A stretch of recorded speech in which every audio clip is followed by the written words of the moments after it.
आजकल कनाडा में सब जगह एक ही बात चल रही है और वो है टीआर टू पीआर। ये कब आने वाला है, कैसे अप्लाई करना है, इसकी एलिजिबिलिटी क्या होगी, क्या मैं एलिजिबल भी होंगी कि नहीं होंगी।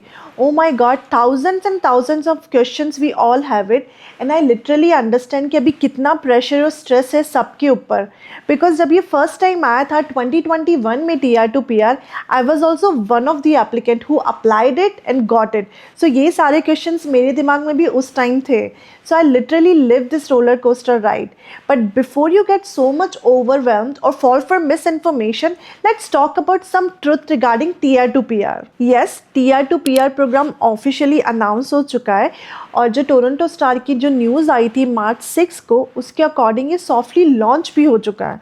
इस प्रोग्राम के अंडर 33,000 जो टेम्प्रेरी फॉरेन वर्कर्स हैं उन लोगों को पीआर मिलने वाली है।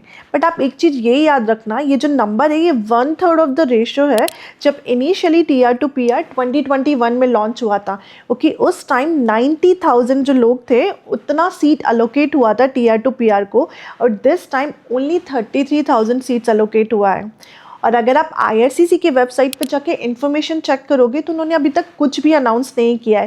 Like there is no document checklist, there is no eligibility criteria, no NOC code, no forms, no portal link, nothing. कोई इन्फॉर्मेशन रिलीज़ नहीं की है।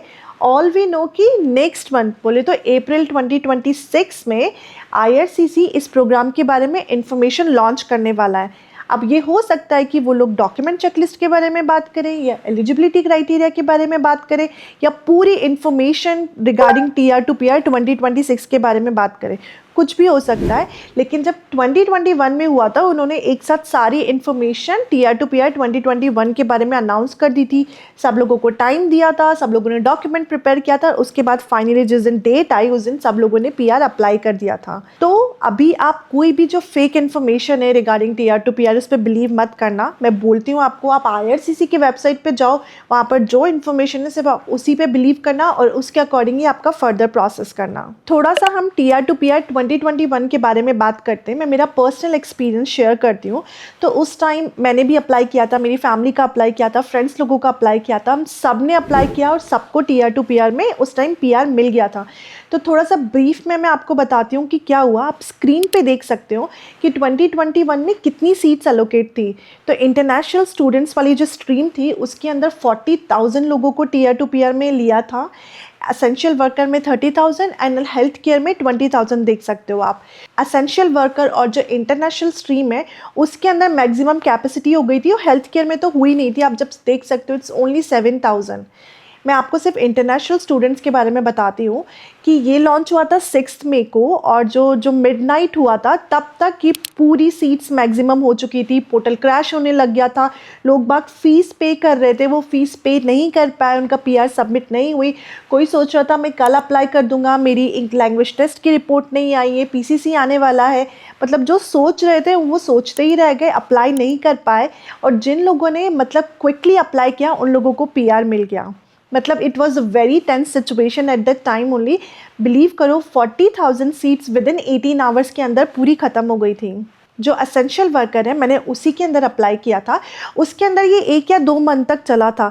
लेकिन वो जो लास्ट डे था जिस दिन मतलब मैंने सोचा था मैं अप्लाई करूँगी, उस दिन मॉर्निंग को आप देखोगे तो लाइक इट वाज लाइक 15,000 और 20,000 ही भरा था, बाकी की 10,000 और 12,000 सीट्स बची थी। और वो आफ्टरनून से लेकर मिडनाइट तक वो पूरी सीट्स ख़त्म हो गई। मतलब एक दिन, आई स्टिल रिमेंबर कि वो एक दिन के अंदर सब लोगों ने अप्लाई कर दिया। और मैं सोची थी ये डॉक्यूमेंट मिसिंग है, मुझे ये करना है वो करना है। मैंने अप्लाई किया था 2 बजे, एक मेरे फ्रेंड ने अप्लाई किया था 4 बजे और 4:30 पर इसका मैक्सिमम कैपेसिटी हो गया था। लाइक आई लिटरली नो, कुछ लोग बोल रहे थे यार मैं सुबह उठ के अप्लाई कर दूंगा, अभी नहीं हो रहा है, मेरा एक डॉक्यूमेंट मुझे जेरोक्स निकाल के लाना है, ये करना है। और उसकी वजह से उनका टीआर टू पीआर रह गया। तो it was so tense situation. इस बार तो सीट्स बहुत कम है, ओनली 33,000 है। और आप देख सकते हो कि कैंडिडेट कितने ज़्यादा है इस बार। तो कंपटीशन इतना तगड़ा होने वाला है कि मुझे लग रहा है 1 या 2 घंटे में ही ये 30,000 सीट्स चली जाएगी।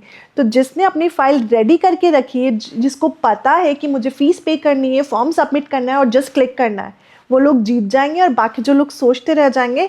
That's all. 1 to 2 आवर के अंदर पूरा पोर्टल मुझे लगता है 33,000 सीट्स जाने वाली है, इसलिए you have to be very quick and you have to be ready. Even though अभी आईआरसीसी ने कुछ इसके बारे में ऑफिशियली रिलीज़ नहीं किया है, लेकिन फिर भी हमको थोड़ा बहुत रेडी तो रहना पड़ेगा टीआर टू पीआर के बारे में। तो बेसिक जो एलिजिबिलिटी है जो उन्होंने बताई है वो ये है कि जो फॉरेन वर्कर्स है वो रूरल एरिया में काम करने चाहिए और इन डिमांड सेक्टर में उनकी जॉब होनी चाहिए।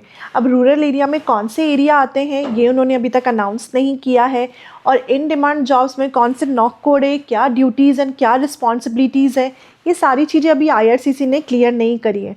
तो हाई लेवल में अगर हम बात करते हैं तो इतना पता है कि रूरल एरियाज़ में होना चाहिए और इन डिमांड सेक्टर में होना चाहिए। तो those are the basic 2 things. लेकिन थोड़े बहुत डॉक्यूमेंट्स जो कि मैंने टीआर टू पीआर 2021 में अप्लाई किया था तब रेडी किए थे, और बेसिक पीआर के अंदर जो डॉक्यूमेंट्स होते हैं वो चाहिए होते हैं, और आई वुड से कि वो आप अभी से रेडी कर सकते हो। तो उसके बारे में थोड़ी सी बात करते हैं। फर्स्ट डॉक्यूमेंट आता है आपका लैंग्वेज एग्ज़ाम। तो आई वुड से कि अगर आपने अभी तक नहीं दिया है तो आप वो दे के रखो और टारगेट करो कि आप CLB 6 और CLB 7 तक लेके आ जाओ। रिसेंटली अगर आपने PGWP अप्लाई किया है तो वो आप यूज़ कर सकते हो, क्योंकि वो अभी आपका रिसेंट ही होगा, जनरल में ही दिया है तो वो एलिजिबल होगा। लेकिन अगर आपके पास नहीं है तो आई वुड से अभी दे दो और टारगेट 6 और 7 करो, क्योंकि जब 2021 में ये रिलीज़ हुआ था तो बहुत कम उन्होंने CLB मांगी थी। इट वाज CLB 4 और CLB 5। लाइक क्राइटेरिया बहुत लो था कंपटीशन को कम करने के लिए। बट इस टाइम हो सकता है कि IRCC कंपटीशन को और थोड़ा सा कम कर दे और क्राइटेरिया थोड़ा सा ज़्यादा बढ़ा दे, लाइक CLB 6 और CLB 7 कर दे। तो आप टारगेट करो उतना ला के, और अपने हाथ में जो एग्ज़ाम की जो रिपोर्ट है वो लेके रखो, उसकी सॉफ्ट कॉपी बना के एक सेपरेट फोल्डर में सारे ये डॉक्यूमेंट्स आप अपलोड करके रखो। सेकेंड इंपॉर्टेंट डॉक्यूमेंट आता है आपका PCC, पुलिस क्लियरेंस सर्टिफिकेट। इस एक डॉक्यूमेंट की वजह से I have seen so many people जिन्होंने last time TR to PR apply नहीं किया था, क्योंकि एक टाइम कंज्यूमिंग प्रोसेस होता है। आप अभी अप्लाई करोगे तो it will take almost 4 to 8 week time कि आपका PCC आए। अगर आप आपके स्पाउस के साथ में अप्लाई कर रहे हो तो उनका खुद का सेपरेट भी होगा। तो दिस इज़ द टाइम कि आप अभी से PCC अप्लाई करके रखो और अपने हाथ में PCC उसकी सॉफ्ट कॉपी बना के अगेन फोल्डर में सेव करके रखो, क्योंकि अगर IRCC अप्रैल में भी इंफॉर्मेशन लॉन्च करता है तो आपके पास स्टिल टाइम है कि आप एलिजिबल हो सकते हो। नाउ थर्ड इम्पॉर्टेंट डॉक्यूमेंट आता है आपके एम्प्लॉयमेंट डॉक्यूमेंट्स, क्योंकि बेसिकली ये अभी फॉरेन वर्कर्स पे, जो टेम्प्रेरी फॉरेन वर्कर्स पे, उन पे फोकस कर रहे हैं। तो आपके पास में डेफिनेटली जॉब होनी चाहिए, और वो जॉब के अंदर they would ask the reference letter. Last time भी उन्होंने यही पूछा था, रेफरेंस लेटर होना चाहिए। तो मैं नहीं बोलूँगी कि आप अभी से जाके रेफरेंस लेटर कलेक्ट करके रखो, लेकिन आप अपने HR को इन्फॉर्म करके रखो कि ये प्रोग्राम आने वाला है, हमें हो सकता है कि हमें इस दिन रेफरेंस लेटर की ज़रूरत पड़े। तो एज़ पर दी एलिजिबिलिटी क्राइटेरिया आप रेफरेंस लेटर आपके एम्प्लॉयर को बोल देना बनाने के लिए, जिसके अंदर क्या होना चाहिए क्या नहीं होना चाहिए एज़ पर दी IRCC डिसाइड करके आप रेडी रखना इस चीज़ को। और एम्प्लॉयमेंट डॉक्यूमेंट के अंदर आपकी सैलरी जो पे स्टब्स होती है वो होनी चाहिए। आपके पास जो फाइनेंशियल डॉक्यूमेंट्स जो होते हैं उसके अंदर आपके T4s, आपके NOA, ये बहुत इंपॉर्टेंट है, जो कि आप CRA से भी डाउनलोड कर सकते हो। इन सब के साथ साथ आपको कुछ और इन्फॉर्मेशन है जो मैं बोलूँगी आप अभी से कलेक्ट करके रखो, जैसे कि आपके लास्ट 5 और 10 ईयर्स की एम्प्लॉयमेंट हिस्ट्री। आप एक एक्सेल बनाओ, उसमें अभी से लेकर लास्ट 10 ईयर की जो एम्प्लॉयमेंट हिस्ट्री है आप उसको लिखो, डेट्स के साथ में। आपका टाइटल क्या था, आपने कितने आवर्स काम किया है वहाँ पर, और आपका पे रेट क्या था, और टोटल मंथली पैकेज क्या था। It is very important. हमने भी ये सब चीज़ें उस टाइम करी थी। It was very difficult to calculate the hours, कि आवर्स हो रहे हैं कि नहीं हो रहे हैं, फुल टाइम आवर्स क्या होते हैं, पार्ट टाइम आवर्स क्या होते हैं। आप रिसर्च करके अभी से एक्सेल शीट में ये सब बना के रखोगे तो बहुत ईजी हो जाएगा जब आपके पास में सारी इन्फॉर्मेशन आएगी। और ये इन्फॉर्मेशन क्रोनोलॉजिकल ऑर्डर में होनी चाहिए, like from today to last 10 year की इन्फॉर्मेशन होनी चाहिए। आप जैसा एम्प्लॉयमेंट हिस्ट्री के साथ कर रहे हो सेम आप आपका एड्रेस हिस्ट्री के साथ में भी करो।